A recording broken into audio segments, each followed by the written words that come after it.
Eguerdi on hori, eskerrik asko etortzagatik, gaur ere berriro elkarrekin gaude, eta beste ikaldi bat berria egiko dugu. Bueno, buenos días a todos, bienvenidos. Muchas gracias por vuestra presencia. Aquí estamos de nuevo iniciando el nuevo curso. Espero que hayáis tenido un buen verano y unas buenas vacaciones. Y además empezamos con fuerza, vamos a empezar con conciencia, que nos ha dicho que nos va a poner a un nivel asequible.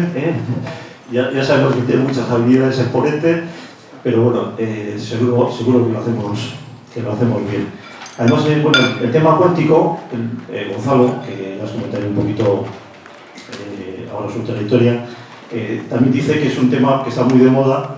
Es más, está tan de moda que ahora mismo se está haciendo en Bilbao otras charlas sobre este tema, con otro enfoque. O sea que, y además creo que estamos en el año cuántico, eso se lo digo también. Entonces, bueno, es un tema muy de moda, pero también bastante desconocido.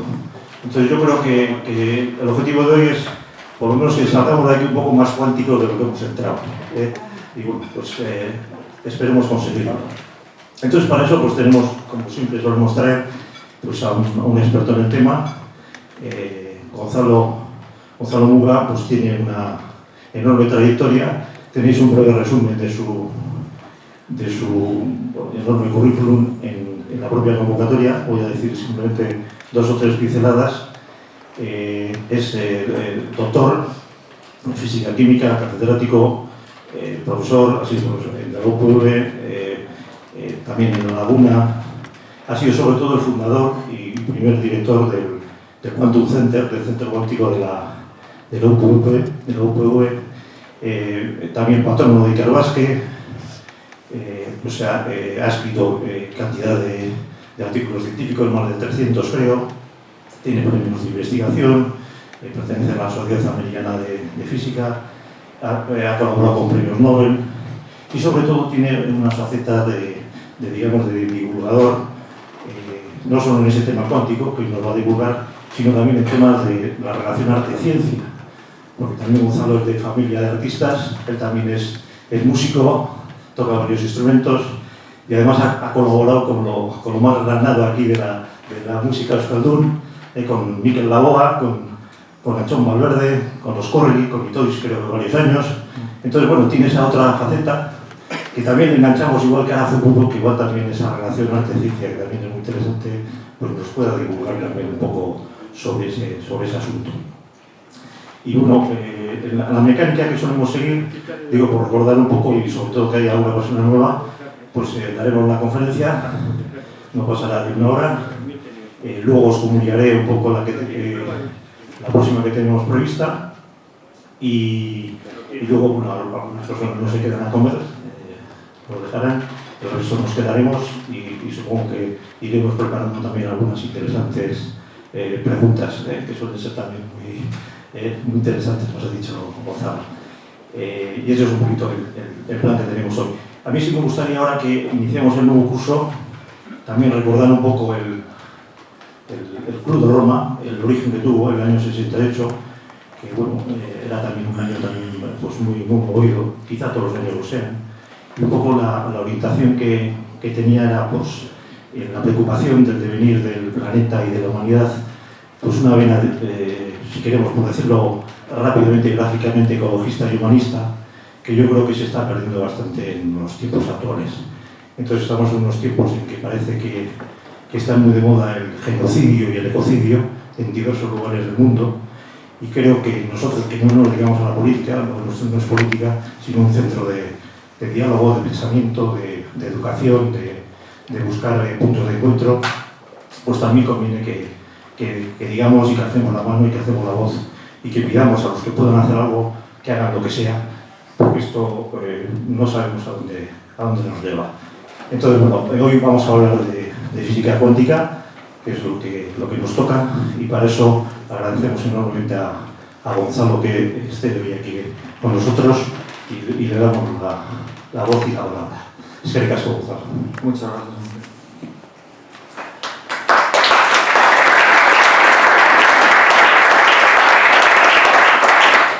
Bueno, es un placer y un honor estar aquí hoy para hablar de física cuántica precisamente ante esta audiencia, ¿no? Y es que el Club de Roma lleva décadas invitándonos a repensar el progreso, como ha dicho Miquel hace un momento, en un planeta con límites, y la física cuántica lleva un siglo siendo agente muy activo precisamente de ese progreso, ¿no? A través de la tecnología que usamos hoy en día y a la que está por venir. Entonces creo que tiene mucho sentido hablar de física cuántica en este lugar, porque igual que el Club de Roma, la física cuántica nos anima a mirar más allá de lo inmediato y a plantearnos por su potencial transformador y por la nueva visión de la naturaleza y del universo que nos proporciona, nos invita a repensar el progreso y a pensar cómo vamos a proyectar todo ese conocimiento en el futuro a través de la tecnología, ¿no? con ética y pensando en el bien común. Bueno, aparte de esta relación con el Club de Roma, creo que la charla es oportuna porque hay un interés tremendo, ¿no? Sobre la física cuántica, también lo comentaba Miquel, hoy coincide en Bilbao precisamente en una especie de coloquio también sobre cuántica. Hay muchísimo interés por parte de gobiernos, por parte de empresas, los medios de comunicación, el público en general, las universidades, ¿no? Entonces, bueno, creo que el público en general está bastante indefenso ante un aluvión de noticias cuánticas que vemos casi a diario. Entonces, bueno, lo que quiero hoy aquí es que salgáis con una idea pues, razonable y clara de la física cuántica. Voy a intentar hacerlo sin ecuaciones. Voy a poner una ecuación, espero no perder a nadie, solo voy a poner una. Y bueno, es un reto, ¿no? Es un reto porque la física cuántica se suele formular con matemáticas abstractas que hace difícil a la gente seguirla, ¿no? Pero en realidad es curioso porque todo este mundo aparentemente oculto de electrones, de átomos que no vemos directamente, es lo que al final justifica y es la base de la tecnología moderna, ¿no? De los móviles, de este láser que estoy usando aquí, del pasapáginas, del ordenador. O sea, todo esto no podría existir, toda esta tecnología no podría existir sin la física cuántica, ¿no? O sea, que tenemos aquí una paradoja. Por una parte es una teoría aparentemente misteriosa, cuántica es casi sinónimo de misterio para mucha gente, ¿no? De lo incomprensible, de lo misterioso. Entonces, la paradoja es que todo eso tan misterioso en el fondo es la base de lo cotidiano, ¿no? De lo que estamos usando en nuestro día a día. Entonces vamos a utilizar, el vehículo que voy a utilizar para la charla es un recorrido histórico, ¿no? Aproximadamente histórico por los descubrimientos principales y por las aplicaciones principales de la cuántica. La llamada primera revolución cuántica empieza a principios del siglo XX, no por una motivación tecnológica en realidad, sino por curiosidad, ¿no? Había una serie de fenómenos que no podían entender, que no podían explicar con la física conocida en aquel momento, que es lo que voy a llamar a partir de ahora física clásica. O sea, es la física que se conocía a principios del siglo XX, ecuaciones de Newton, ecuaciones de Maxwell. Esas ecuaciones no eran suficientes para explicar unos pocos fenómenos, y uno de los cuales, que podemos ver todos los días al desayunar, es el cambio de color de un filamento de una resistencia, por ejemplo, en una tostadora, ¿no? Entonces, a medida que se calienta, va cambiando el color, ese color rojo inicial oscuro se va haciendo más claro. En una fundición, por ejemplo, si vais a Mondragón, ahí se ve muy bien con el hierro candente, ¿no? Que al final va tomando colores, incluso llega al azul, mucho más claro cada vez. O sea que con la temperatura tienes un movimiento, un desplazamiento del color de ese objeto caliente. Si dibujas la distribución de la radiación que está emitiendo ese cuerpo caliente con respecto a la longitud de onda, pensar que la radiación al final son ondas con una determinada longitud de onda, con una determinada frecuencia, así que podemos dibujar la distribución de esa radiación, de la energía que estamos radiando con respecto a la longitud de onda, y vemos curvas de ese tipo, ¿no? Entonces, al aumentar la temperatura, lo que pasa es que la curva se va desplazando, el máximo de la curva se va desplazando y por eso vemos ese cambio de color, ¿no? Esa curva no se podía reproducir a principios del siglo, finales del XIX, principios del siglo XX, con las teorías clásicas. Tenían problemas para reproducirla. Entonces, el que da con la clave para clavar esa figura es Planck, un físico alemán, y lo que propone es muy extraño, ¿no? Es muy extraño, porque él lo que dice es, bueno, la energía que emite ese cuerpo caliente no puede tomar valores arbitrarios, que es lo que nos diría la física clásica, sino que tiene que ser necesariamente cuantizada. O sea, es como si la energía viniera dada por unidades de energía, que es lo que él va a llamar los cuantos, ¿no? Entonces, bueno, esta es la única fórmula que voy a poner en toda la charla, así que prestad atención porque la vamos a usar bastante. Lo que digo es que la energía de ese cuanto, esa unidad de energía, es proporcional a la frecuencia. Recordad que la radiación son ondas con una determinada oscilación, con una determinada frecuencia. Lo que dice Planck es que la energía del cuanto de esa unidad de energía es proporcional a la frecuencia. La constante de proporcionalidad es lo que conocemos como constante de Planck, esa h de ahí, y la f es la frecuencia. Bueno, esto es lo que dice Planck, muy extraño, pero clava la distribución. O sea, es el comienzo de toda esta historia cuántica en realidad, ¿no? Einstein, muy poco después, unos años después, va más allá que Planck. O sea, Planck no acababa de entender qué demonios estaba diciendo. Estaba ajustando matemáticamente una curva, pero no entendía qué es lo que estaba haciendo, ¿no? Entonces, Einstein se toma en serio la hipótesis cuántica y va más allá que Planck. Lo que dice Einstein es, bueno, no solamente la emisión de la radiación ocurre en cuantos, la luz, la propia luz, la radiación, está también cuantificada. Y esos cuantos de energía de la luz es lo que conocemos hoy como fotones. Él no inventó esa palabra, pero bueno, hoy conocemos esos cuantos de luz como fotones. Y gracias a esa hipótesis de los fotones explican las propiedades que tampoco podían entender en aquel momento del efecto fotoeléctrico, y por eso le dan el premio Nobel. Por cierto, no se lo dieron por la relatividad, ¿no? Que es una injusticia histórica considerable. El efecto fotoeléctrico, por ejemplo, lo vemos todos los días pues, en puertas automáticas, las células que nos abren las puertas, o en las placas solares. Eso funciona con efecto fotoeléctrico. Es lo que ocurre cuando incide luz sobre una superficie metálica. Entonces, al incidir la luz se desprenden electrones, y la manera en la que ocurre ese proceso lo explica Einstein con esa hipótesis cuántica, de que la luz está cuantizada, de que funciona con cuantos de energía. Bueno, unos años después, Bohr, danés, va más allá, sigue con la extensión del principio cuántico, y esta vez lo que dice es, vamos a cuantizar también la energía de los átomos. Antes se pensaba que un átomo podía tener cualquier energía. Él nos dice, no, vamos a suponer que el átomo funciona con un modelo planetario, el átomo de hidrógeno en particular es lo que él estudia.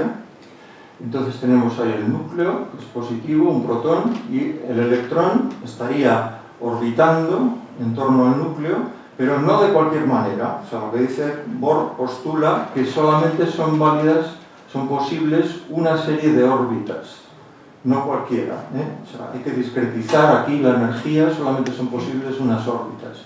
Entonces, de esta manera, él explica las frecuencias que se observaban de absorción y de emisión del hidrógeno. Es lo que se conoce como el espectro. El espectro son las frecuencias de absorción y emisión, en este caso, de un átomo. Entonces, ¿cómo explica esas frecuencias? Pues esas frecuencias son precisamente las que corresponden a saltos entre las órbitas permitidas.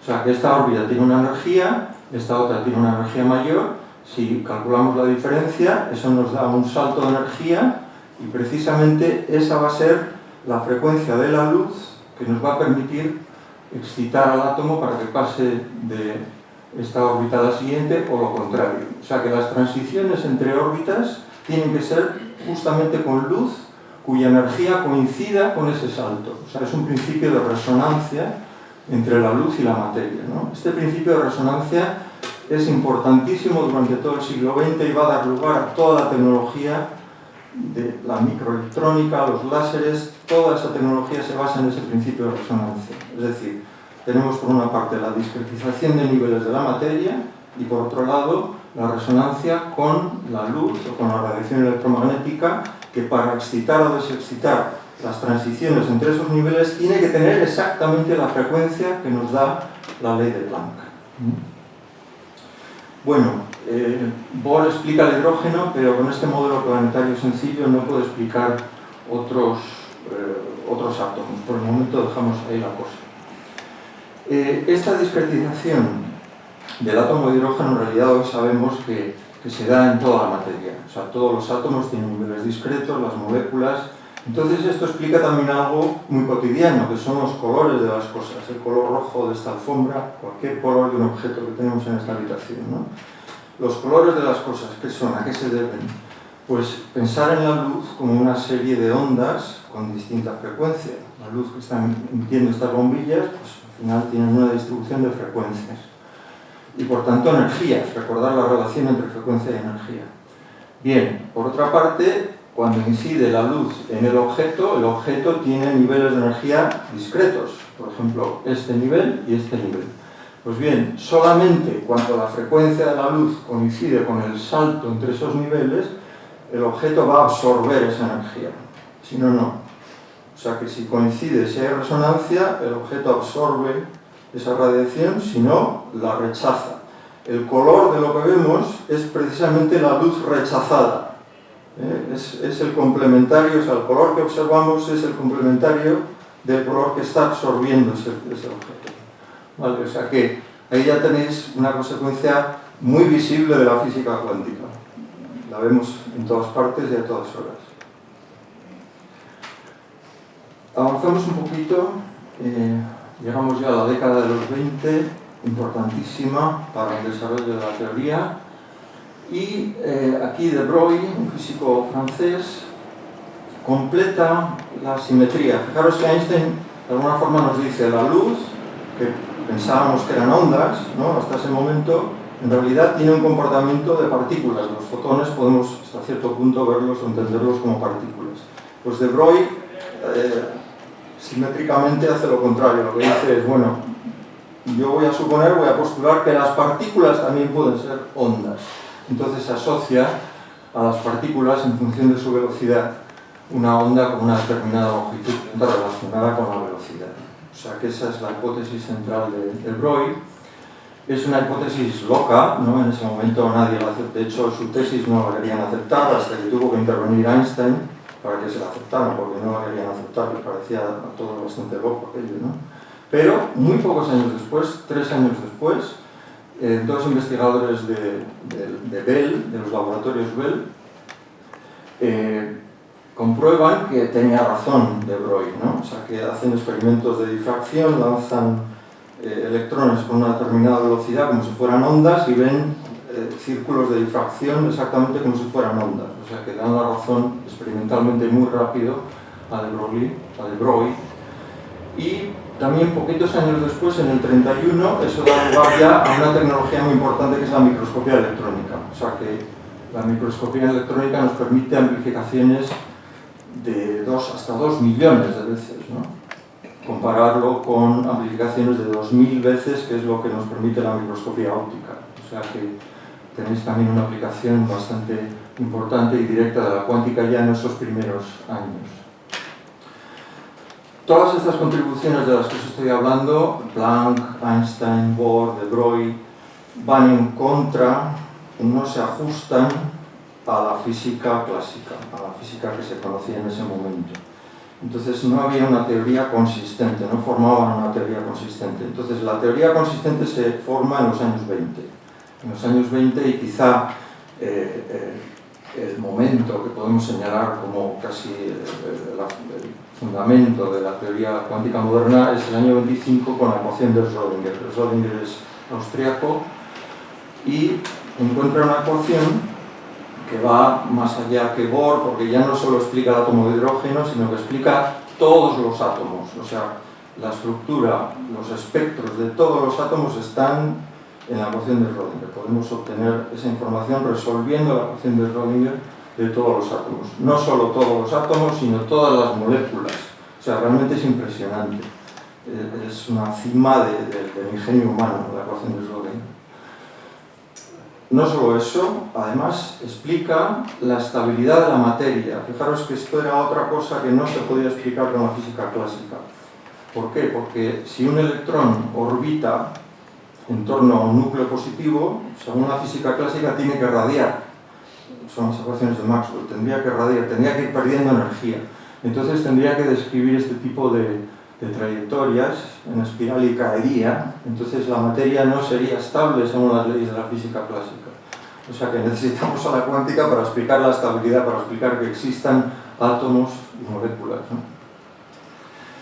Bueno, ¿qué problema tiene la ecuación de Schrödinger? Pues que cuando aumentas el tamaño del sistema a medida que vas poniendo más protones, más electrones, cada vez es más difícil de resolver, ¿no? Ese es el problema.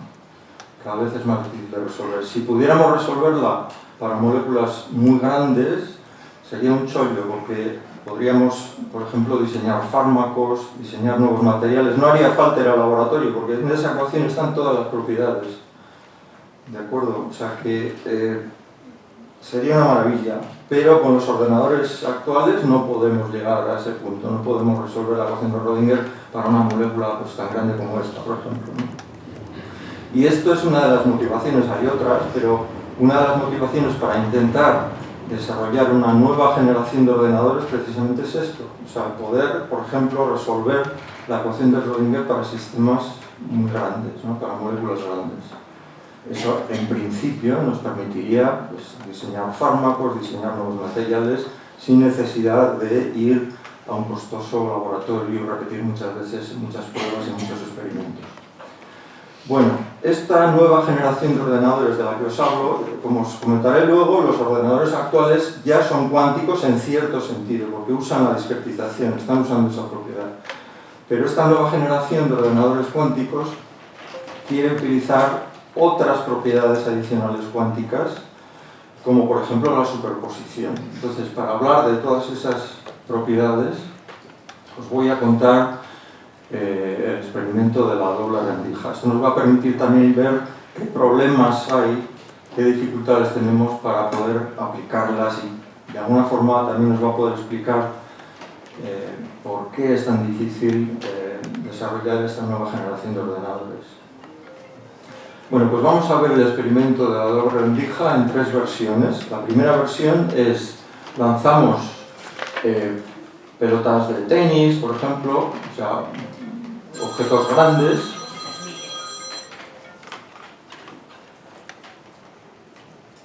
a una pared que tenga dos rendijas. Entonces, en una pared posterior, lo que vamos a ver es que se van formando, se van acumulando los impactos y tenemos dos bandas, dos franjas, ¿no? Hasta ahí no hay nada extraño. La segunda versión del experimento vamos a hacerlo con ondas, por ejemplo en una cubeta con agua, en un estanque. Si lanzamos ondas, ¿qué va a pasar? Pues que cada una de las rendijas va a generar ondas secundarias. Estas ondas, esto de hecho es la primera transparencia que os he puesto en la charla, ¿no? Las ondas secundarias van a interferir, se van a superponer, ¿no? O sea, tienes al mismo tiempo las dos ondas. Entonces se superponen e interfieren, es decir, se va a formar un patrón de valles y montañas, hay interferencia constructiva, interferencia destructiva, y tienes lo que se llama un patrón de interferencia. O sea, que si miras la altura del agua por aquí, pues vas a ver algo así, ¿no? O sea, a diferencia de las dos franjas, ahora tenemos muchas franjas, un patrón de interferencia por la superposición y por la interferencia de las dos ondas que se han generado en las dos rendijas. Bueno, tercera versión del experimento. Ahora lo vamos a hacer con partículas muy pequeñitas, con electrones, con átomos. ¿Y qué es lo que pasa? Vamos a lanzarlos, ojo, uno a uno, no los lanzo de golpe, voy a lanzarlos uno a uno. Entonces, ¿qué es lo que voy viendo? Voy viendo impactos, ¿no? En esta pared, detector de aquí, voy viendo impactos. Y estos impactos aparecen de forma aleatoria. Uno aquí, otro allí, o sea, no puedo predecir, por más cuidado que tenga en el experimento, no voy a poder predecir en qué punto exacto va a aparecer el impacto. Pero hago el experimento muchas veces, lanzo muchos electrones y eso se va acumulando, se van acumulando los impactos y al final tengo un patrón que no es el de las pelotas de tenis, no son dos franjas, es un patrón de interferencia. Es un patrón exactamente como el que nos encontrábamos con ondas. Entonces, lo que concluimos de este experimento es que, de alguna forma, hay una asociación entre las partículas y las ondas, por lo menos a este nivel microscópico. Esas partículas pequeñas que detectamos aquí como impactos, en realidad tienen que estar gobernadas, tienen que estar dirigidas por una onda. Esa es la conclusión, ¿no? Y hay dos observaciones importantes, dos matizaciones que tenemos que hacer aquí, muy importantes. La primera, si no somos cuidadosos con el experimento, por ejemplo, si el vacío no es suficientemente fuerte, o si estas paredes vibran, si están sometidos a algún tipo de ruido, de perturbación, desaparece el patrón de interferencia, es muy frágil. O sea, cualquier cosita que haces, mueves un poco la mesa, le das un golpe, desaparece el patrón de interferencia y volvemos a las dos franjas. O sea, por una parte necesitamos alto vacío, necesitamos que ese sistema no esté perturbado para ver este patrón de interferencia. Es frágil. Y segunda observación, bueno, vamos a suponer que nuestra curiosidad nos lleva a intentar determinar por cuál de las rendijas pasa ese electrón. Yo quiero saber por cuál pasa, ¿no? Entonces, pues vamos a poner aquí algún tipo de detector en esta zona, en la zona de las rendijas, pero que deje pasar a la partícula, ¿no? O sea, detectaríamos al electrón, por ejemplo, en esta rendija de aquí, pero dejamos que pase. ¿Qué ocurre entonces? Pues también se destruye el patrón de interferencia. Y volvemos a este caso. Volvemos a tener solamente dos franjas. Bueno, pues con este experimento hemos aprendido muchas cosas, casi toda la física cuántica. Solamente me queda una propiedad que os la explico luego, pero con esto casi tenemos toda la física cuántica. Vamos a repasarlas, ¿no? Las propiedades. Primero, dualidad onda-partícula. Detectamos impactos de partículas, pero vienen gobernadas por ondas. Nos puede ayudar alguna analogía para visualizar esto, ¿no? Aquí tenemos un cilindro. Entonces, dependiendo de por dónde lo ilumines, va a generar distintas sombras, ¿no? Si lo ilumino por aquí, pues la sombra me va a sugerir que el objeto que tengo aquí, si no lo veo, si solo veo la sombra, puedo pensar que el objeto es un cubo, ¿no? En cambio, si lo ilumino por aquí, pues voy a ver ese tipo de sombra y puedo pensar, pues el objeto es una esfera. Entonces, el objeto ni es un cubo ni es una esfera, es otra cosa. En este caso está muy claro lo que es. Pero, o sea, que es una analogía bastante buena porque nos ayuda con esto de la onda y la partícula. Ni son ondas ni son partículas, es algo que combina aspectos de onda y aspectos de partículas. Se manifiesta a veces el objeto cuántico como onda y a veces como partícula. La diferencia de la analogía y del mundo cuántico es que en el mundo cuántico no tenemos esta imagen tan clara de lo que está causando esos impactos. Esa es la diferencia. O sea que la analogía no la podéis llevar hasta el final. Segunda propiedad que hemos visto, la aleatoriedad. Recordad lo que os contaba, que los impactos aparecen de forma aleatoria, por más cuidado que pongamos, ¿no? O sea, vamos a poder predecir, eso sí, con las ecuaciones de la cuántica, vamos a poder predecir la forma de ese patrón de interferencia, eso sin problema. Pero saber en qué punto va a salir uno de los impactos cuando lanzamos un electrón, eso no lo podemos decir. O sea, las ecuaciones de la cuántica son probabilistas, son probabilísticas, nos dan estadística, nos dan probabilidades de que pasen las cosas, pero no te van a decir exactamente dónde va a impactar. Bueno, esto a Einstein no le gustaba y por eso decía la famosa frase, ¿no? Que resume un poco su disgusto con esta idea. No creía que fuera fundamental esa aleatoriedad de la naturaleza. Él decía, Dios no juega a los dados, a lo que Bohr le decía, pues oye, deja de decirle a Dios lo que tenga que hacer, ¿no? O sea que hoy en día el consenso entre los físicos es que efectivamente Dios juega a los dados, o sea, la naturaleza es aleatoria. Sepamos, después de 100 años de ciencia cuántica, no hay nada debajo que explique esa aleatoriedad, o sea, creemos que la naturaleza es intrínsecamente aleatoria a ese nivel, ¿no? Otra propiedad que hemos visto es la superposición, recordar la combinación de las dos ondas, ¿no? Claro, la superposición, si la llevamos al mundo nuestro, a nuestra escala, pues lleva a paradojas, a historias un poco extrañas como la del famoso gato de Schrödinger, ¿no? Es un ser fantasmal que está vivo y muerto al mismo tiempo, porque se están superponiendo ahí esas dos posibilidades. Entonces sería un ser, ese gato cuántico estaría vivo y muerto al mismo tiempo. Bueno, en realidad nosotros lo que vemos son o gatos vivos o gatos muertos, ¿no? Entonces, hay dos mecanismos fundamentales que nos hacen pasar de las superposiciones cuánticas a estos otros estados clásicos que son los que vemos normalmente. Dos mecanismos. Uno, cualquier perturbación, recordad lo que os contaba, ¿no? De que moviera la mesa donde estaba haciendo el experimento, que el vacío no fuera suficientemente bueno, son muy frágiles las superposiciones cuánticas, muy frágiles. Entonces, cualquier perturbación hace que dejemos de tener estas superposiciones y pasemos ya a los estados clásicos. Eso por un lado. Es lo que llamamos en la jerga nuestra de coherencia. Esa es la de coherencia. Y es el principal enemigo, el principal problema para que el ordenador cuántico efectivo se pueda hacer ya mañana mismo. O sea, la teoría hasta cierto punto está, pero no es tan fácil realizar el ordenador cuántico precisamente por este problema, por la de coherencia. El otro mecanismo que también colapsa la superposición a una de las dos opciones es la medida, ¿no? O sea, cuando intervenimos en el sistema, cuando yo pongo ahí el detector en las rendijas para ver por qué ha pasado, estoy modificando activamente el sistema, estoy interviniendo. Yo soy un ser macroscópico enorme, estoy interviniendo ahí en unos objetos microscópicos. Al hacer eso, también colapso el estado cuántico, ¿eh? O sea, que son los dos mecanismos fundamentales para pasar a los estados, a los gatos vivos o muertos, que son los que vemos normalmente.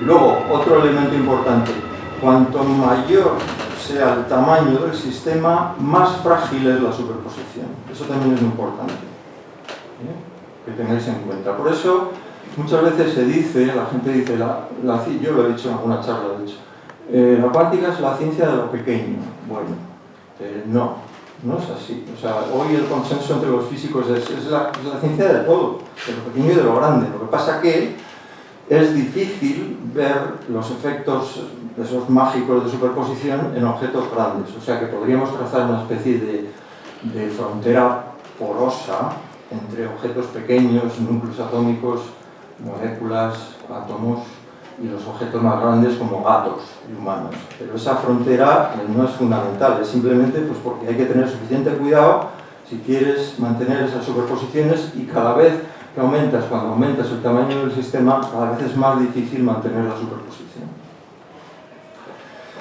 Continuamos en el tiempo, avanzando. En el año 28 pasan muchas cosas. Dirac, que es un físico inglés, intenta ir un poquito más allá que Schrödinger para inventar una ecuación para el electrón relativista que sea coherente con la relatividad, y en esa ecuación él utiliza argumentos puramente estéticos, busca que sea bonita, que le guste, que sea simétrica. Con un argumento puramente estético propone una ecuación y se da cuenta de que esa ecuación tiene una solución extraña, y al final, dándole vueltas al asunto, pues dice, pues esta solución se puede interpretar como si fuera un electrón, igual que un electrón, pero con carga positiva en vez de carga negativa. Eso es el positrón. Es una historia muy bonita, porque él, con este argumento puramente estético y a través de las matemáticas, llega a esa conclusión de que existen esas cosas, por lo menos en su mente, en su imaginación, y al final, años después, se comprueba que existe ese objeto, que existe el positrón. No solo eso, sino que se usa en una técnica de imagen médica muy importante, ¿no? Que es la tomografía de emisión de positrones, que se usa pues, en cánceres, en fin, en cardiología también. Ese año pasan, como decía, bastantes cosas. También el efecto túnel se descubre. El efecto túnel también es consecuencia de la dualidad onda-partícula. Una partícula clásica, para pasar una barrera, una pelota, por ejemplo, pues claro, necesita tener una velocidad, ¿no? Para que su energía sea mayor que la energía del máximo de la barrera.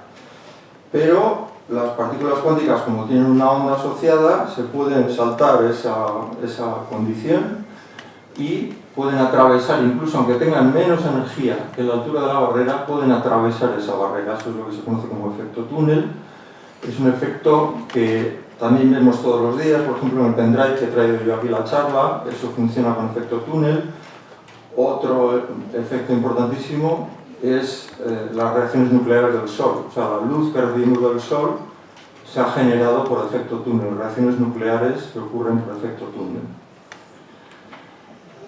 Ya si avanzamos mucho en el tiempo, el efecto túnel también se ha usado para una nueva técnica microscópica que es la microscopía túnel de barrido, que es impresionante porque nos permite ver los átomos. Me acuerdo, mi profesor de ciencias me decía, es imposible filosóficamente que veáis nunca o que veamos nunca los átomos. Bueno, pues aquí están. Ahora se pueden ver con esta técnica. Se pueden no solo ver, sino manipular, los podemos mover en una superficie. Y ya otra contribución también, la bomba, en el año 28, es la teoría de bandas de Felix Bloch, que es, en su tesis, es el primer alumno de Heisenberg, uno de los fundadores, ¿no? Entonces, la teoría de bandas, recordad lo que os decía de la discretización de niveles de los átomos, son niveles de energía. Cuando tienes muchos átomos, como en un sólido, esos niveles se van acercando y al final se acercan tanto que forman bandas. En vez de una línea ya tendrías una banda, ¿no?, de energía. Entonces, en los sólidos tenemos distintos tipos de bandas. Tienes lo que se llama la banda de valencia llena de electrones y luego otra banda que es la banda de conducción, que en principio está vacía. Entonces, con esta teoría de bandas se explica la conductividad, porque en los conductores esas dos bandas están muy pegaditas. Imaginaros que los electrones son coches y que la banda de conducción es una autopista libre. Entonces, cuando tienes un conductor, los electrones saltan a la banda de conducción sin ningún problema y se desplazan tranquilamente por el sólido, ¿no? O sea, que eso es un conductor. En un aislante pasa lo contrario, hay un salto importante entre las dos bandas, es como si hubiera una barrera, ¿no? Y los coches se encuentran con una barrera y no pueden pasar a la autopista. O sea que en los aislantes los electrones se quedan confinados en esta banda de valencia. Los semiconductores están justo en medio, o sea, sí hay una barrera, pero es pequeña. Entonces, lo bueno es que esa barrera pequeña la podemos controlar. La podemos hacer más grande, más pequeña, con calor, con campos electromagnéticos. Entonces, por eso son los semiconductores tan importantes, porque podemos controlar la conductividad, ¿no? Podemos controlar el flujo de corriente.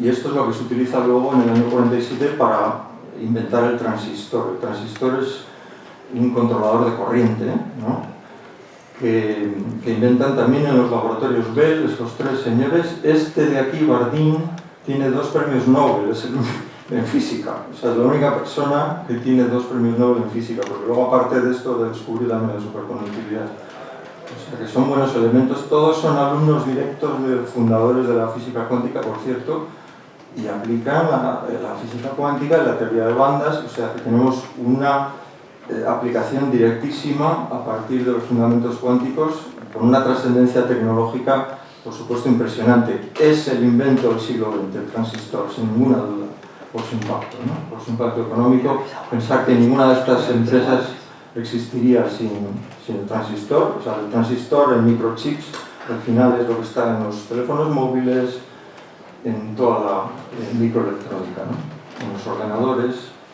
Hay unos datos mareantes, en fin, tengo unos cuantos, os voy a dar solo uno. Por ejemplo, se venden 1.800 millones de móviles al año. Uno no puede casi ni imaginar lo que es esa cifra, ¿no? También, estos son las empresas con mayor capitalización del mundo, creo que es como de hace un año o así, este cuadro, esta tabla. Y si nos fijamos en las 10 primeras, 7 son de la industria basada en el transistor. O sea, son de consecuencia directa, no podrían existir sin la física cuántica, ¿no? O sea que aquí tenéis una aplicación gigantesca de la cuántica que llega hasta nuestros días.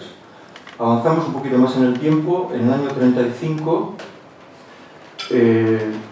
aparece este concepto, que es una de las propiedades que nos faltaban. Hemos visto muchas propiedades cuánticas, nos faltaba esta, que es el entrelazamiento. Lo descubren pues, con distintos estudios, Schrödinger y Einstein. Es una propiedad muy curiosa que nos dice que los objetos cuánticos, 2 objetos cuánticos, pueden estar fuertemente correlacionados, aunque los separemos, ¿no? para daros una idea intuitiva de qué puede ser esto del entrelazamiento, imaginad que tenemos dos dados. Si estos dados están entrelazados cuánticamente, se comportarían de maneras muy extrañas. Por ejemplo, mandamos uno a la Luna y otro nos lo quedamos aquí. Entonces allí hay un equipo de investigadores y aquí otro. Y sincronizan los relojes y quedan, oye, cada 5 minutos a partir de las 3 lanzar un dado, ¿no? O sea, tienen un conjunto de dados entrelazados y quedan que a determinados instantes van a ir lanzando los dados. Si esos dados están entrelazados cuánticamente, pueden pasar cosas como que cada vez que lanzan los dados, no hay posible comunicación por la distancia, no hay manera de que se comuniquen, es imposible. Cada vez que lanzan los dados, va a salir el mismo número. O sea, por ejemplo, 6, 6, 2, 2, 4, 4, 5, 5. Ese es el entrelazamiento cuántico. Es esa propiedad de correlaciones que no pueden existir clásicamente y que se mantienen incluso cuando la distancia entre los objetos entrelazados es enorme. Esto tiene implicaciones fundamentales y prácticas, ¿no? Fundamentales porque es que cambia nuestra visión de la naturaleza, ¿no? Hay que ver a los objetos cuánticos como un todo global, entrelazado, y no como suma de partes, no se comportan independientemente, están entrelazados. O sea, por una parte cambia nuestra concepción de la naturaleza. Y luego también tiene efectos prácticos, de hecho es uno de los elementos en las nuevas tecnologías cuánticas, porque lo que nos dice es que una acción localizada puede tener efectos globales. O sea que es otra propiedad importante. Saltamos a los años 40 y ahí tenemos una nueva aplicación del principio de resonancia radiación-materia, en este caso con campos magnéticos, es la resonancia magnética. Seguro que os han hecho unas cuantas, a mí me han hecho unas cuantas. Bueno, pues eso es física cuántica pura, espectroscopía pura y dura, cuántica, en este caso con campos magnéticos. Primero se aplicó al análisis químico y ya más adelante, a partir del año 71, en medicina, ¿no? En los años 50, ¿qué aplicación importante tenemos? El reloj atómico. Hasta los años 50 el tiempo se definía por la rotación de la Tierra, era una definición astronómica. ¿Qué es un reloj? Un reloj funciona contando oscilaciones. Hay que contar oscilaciones de algo, de un patrón estable. Entonces, hasta ese momento lo que se contaban era pues, los movimientos astronómicos, la rotación de la Tierra, etc., ¿no? Claro, la rotación de la Tierra y los movimientos de los astros tienen perturbaciones. Por ejemplo, en la Tierra las mareas hacen de fricción, ¿no?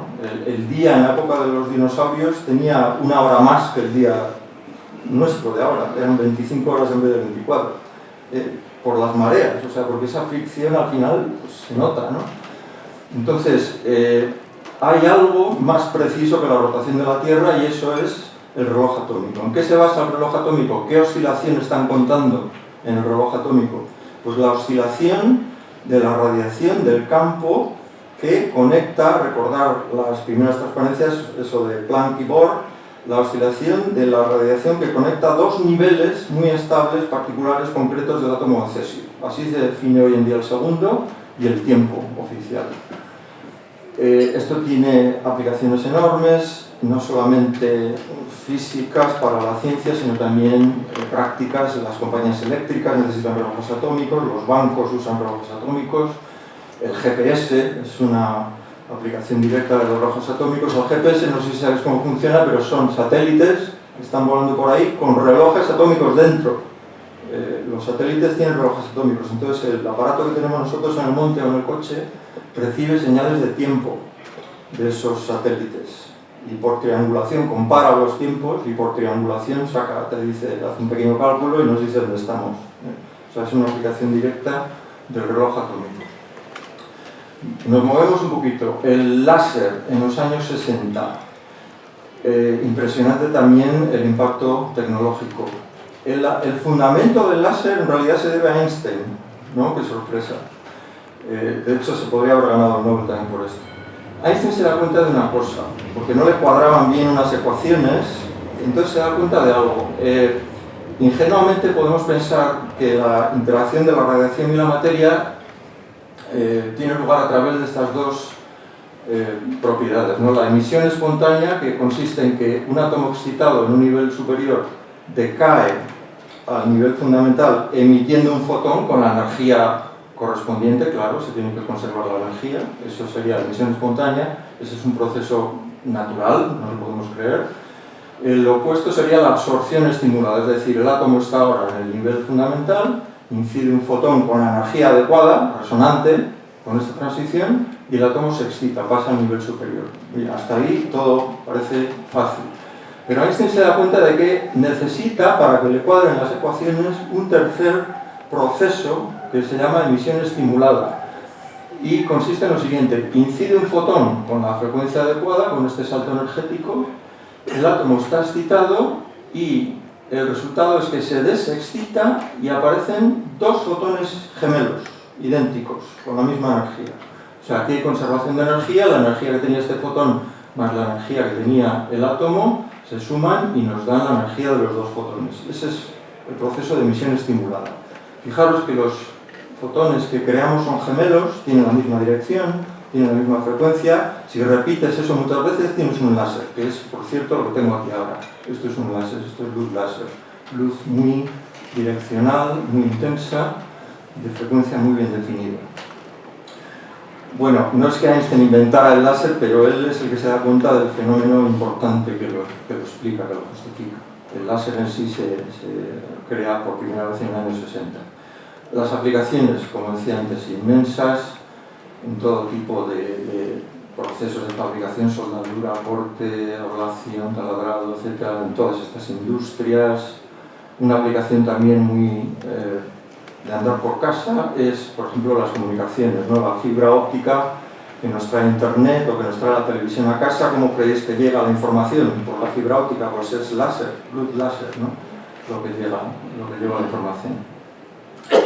Bueno, hasta el momento lo que hemos visto es que los colores, la materia estable, el sol, la tecnología actual, todo esto es cuántico, aunque no es obvio que lo sea, pero ahí está, ¿no? La física cuántica justificando todas estas cosas. Bueno, ¿qué puede pasar a partir de aquí? ¿Qué más nos puede aportar la física cuántica? Seguramente habrá nuevas aplicaciones, nuevos descubrimientos. Vamos a ver qué es lo que pasa a partir de ahora.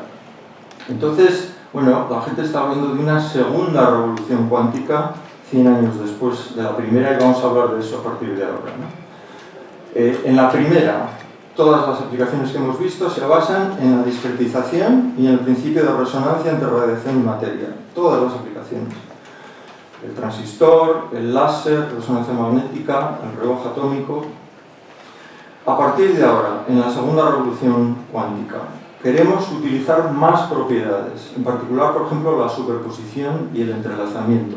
Recordad que son propiedades frágiles, difíciles, por eso pues, no es tan sencillo generar unas nuevas tecnologías, algunas más fáciles que otras, como veremos, ¿no? Entonces, en la segunda revolución, a mí no me gusta mucho el nombre de revolución, pero os lo digo porque se usa mucho. No me gusta mucho porque una revolución se suele asociar con un periodo corto de tiempo, y con la segunda llevamos ya como 30 años, entonces no sé hasta qué punto, pero bueno, yo os lo digo porque se oye mucho y la gente usa mucho esta expresión de segunda revolución, o sea, se refiere a este intento de utilizar otras propiedades cuánticas distintas de la discretización. El impacto que se espera en la segunda revolución, sobre todo, es en estas áreas: computación, comunicaciones y sensórica o metrología. De lejos, la más importante en los medios de comunicación es la computación, ¿no? Pero también es la más difícil. Estas otras son mucho más sencillas y sin embargo no se les presta tanta atención, pero están a nuestro alcance, la sensórica, las comunicaciones. Entonces, pues casi no voy a hablar de ellas por problemas de tiempo, vamos a pasar directamente a la computación. Luego, si queréis, podéis hacer preguntas también sobre estos dos campos, que a mí personalmente me parecen bastante más interesantes porque son más realistas, pero lo que quiero es que tengáis un poco algo de posibilidades de filtrar y de digerir toda la información que vais a recibir en los medios, que con toda seguridad va a ser sobre computación cuántica y no sobre los otros campos, ¿no? Entonces vamos a hablar un poquito de computación cuántica. La potencia de la computación cuántica se basa en el qubit, que es un sistema cuántico de dos niveles básicos que pueden estar en superposición. O sea que tenemos que comparar el qubit con el bit. Es como si comparáramos en el bit, tendríamos en una esfera solamente los polos, polo norte y polo sur, llamémosles 0 y 1, eso es lo que hay, ¿no? En el bit solo tienes esos dos estados, 0 y 1. En cambio, en el qubit puedes tener superposiciones, es decir, es como si los estados pudieran ser cualquier punto de la esfera y no solamente los polos. O sea que esto ya os da una idea de que hay una riqueza y un potencial, en principio, bastante interesantes, ¿no? No solo eso, si ponemos 2 en vez de 1, vamos a poner 2 qubits. Entonces ahora los estados básicos, los básicos, serían 0, 0, 0, 1, 1, 1 y 1, 1. 1, 0 y 1, 1. Estos serían los estados accesibles con bits clásicos, ¿no? Los bits clásicos tendrían estas posibilidades. Pero recordad que en cuántica tenemos además todas las superposiciones de esas 4 combinaciones de ahí. O sea que es una riqueza gigantesca. A medida que vamos aumentando el número de qubits, las posibilidades del número de estados que puedes explorar van creciendo exponencialmente. Entonces ahí tienes la potencia en principio de la computación cuántica. O sea, un sistema de 2 qubits cuánticos puede explorar en una superposición simultáneamente, porque ese estado se compone de estos 4 estados básicos. Ese estado en superposición puede explorar estas 4 posibilidades de golpe, simultáneamente, mientras que los qubits clásicos tendrían que ir uno a uno explorando las 4 posibilidades. O sea que ahí tenéis un poco la potencia de este paralelismo cuántico, ¿no? Os voy poniendo alguna analogía. Imaginad que un gato cuántico está en un laberinto, ¿no? Entonces, si es cuántico, podría explorar todos los caminos de golpe.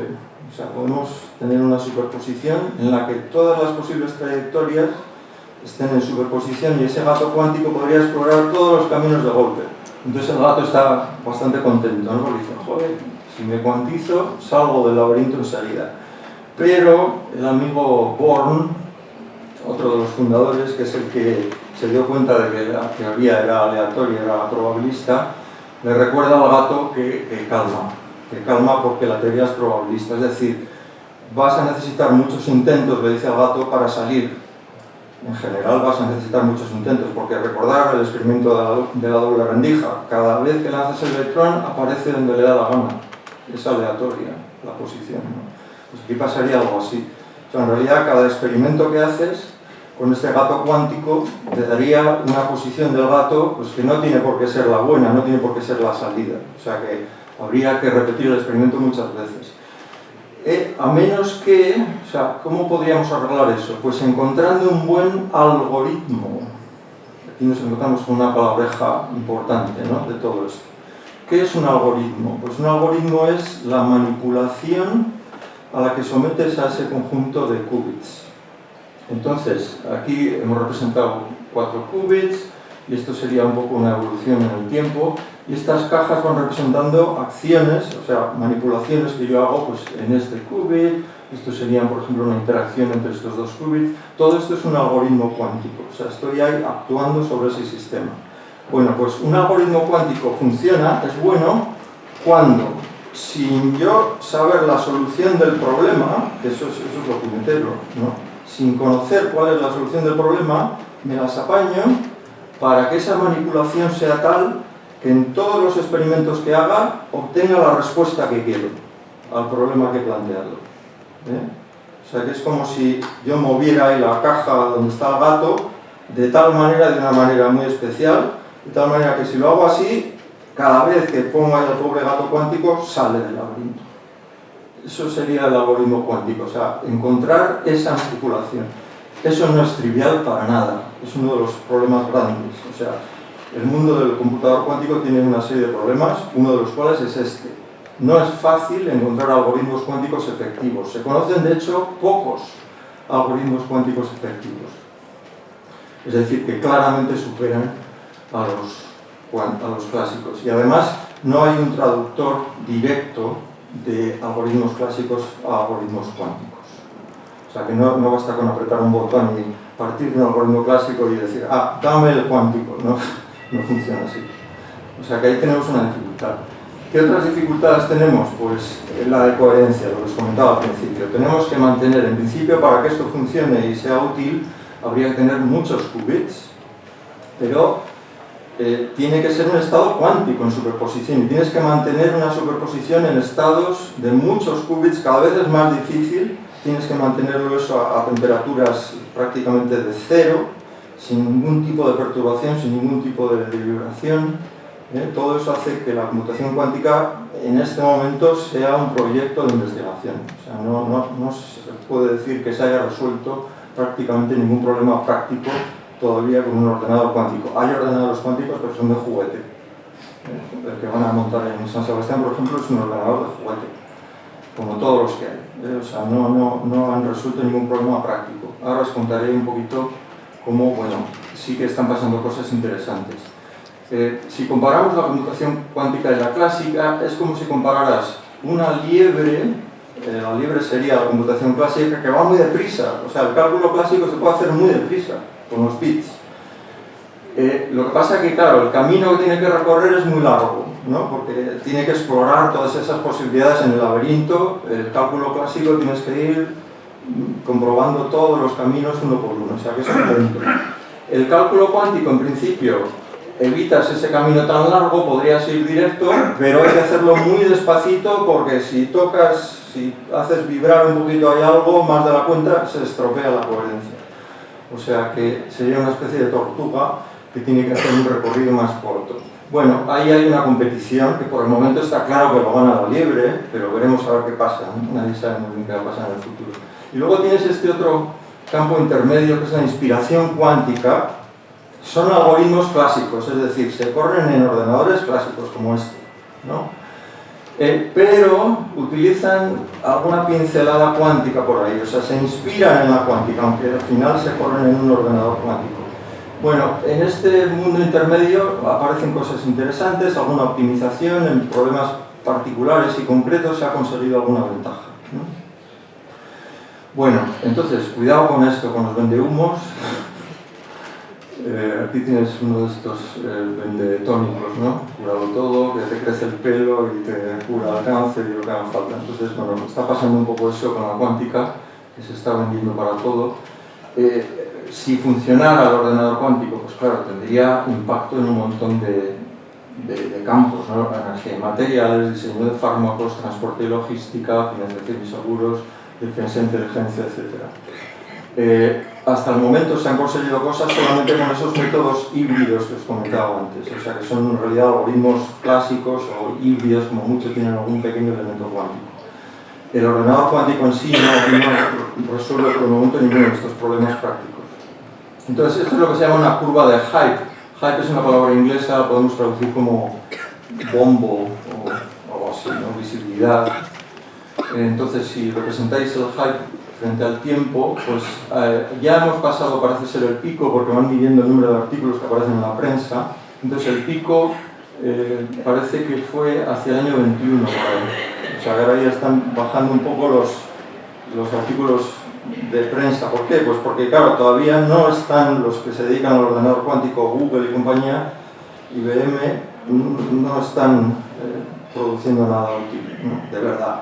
Entonces ya estamos bajando a este valle, se suele llamar valle de la desilusión, y está por ver qué pasa luego, ¿no? O sea, dependiendo de la tecnología que mires, pues ha pasado de todo. Por ejemplo, la fisión nuclear. La fisión nuclear no despega. Yo desde que soy pequeñito me vienen diciendo que faltan 30 años para que funcione. Pues no acaba de funcionar. O sea que la fisión nuclear puede ser esta curva de aquí.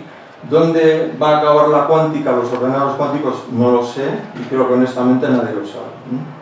Aunque hay personas muy interesadas, por intereses económicos, obvios, que te van a decir que sí, que va a funcionar y que va a resolver todo. Bueno, pues hasta aquí llega la charla, hemos llegado al final. Lo que represento aquí es el mito de la caverna, ¿no? Entonces, lo que vemos de manera obvia, de manera inmediata, de lo que nos rodea, es una especie de proyección en blanco y negro, bidimensional, del mundo, pero debajo tenemos esto, ¿no? Tenemos un objeto en 3 dimensiones, de colores, mucho más rico, mucho más interesante. Entonces, como el mito de la caverna está ahí para que lo exploremos, para que lo conozcamos y para que tomemos decisiones sobre qué podemos hacer con ese conocimiento interesantísimo de cómo sabemos que es el mundo a ese nivel. Muchas gracias.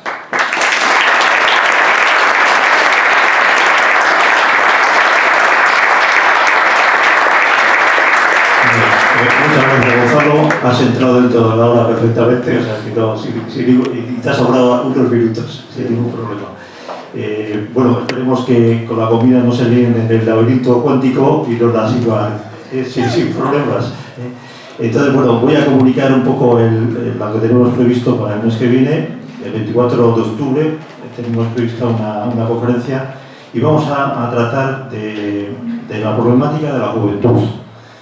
Entonces podemos traer también, como suele ser tradicional con nosotros, a un experto, un especialista, una persona que ha escrito muchos libros sobre el tema, pero bueno, hemos decidido traer directamente a los jóvenes.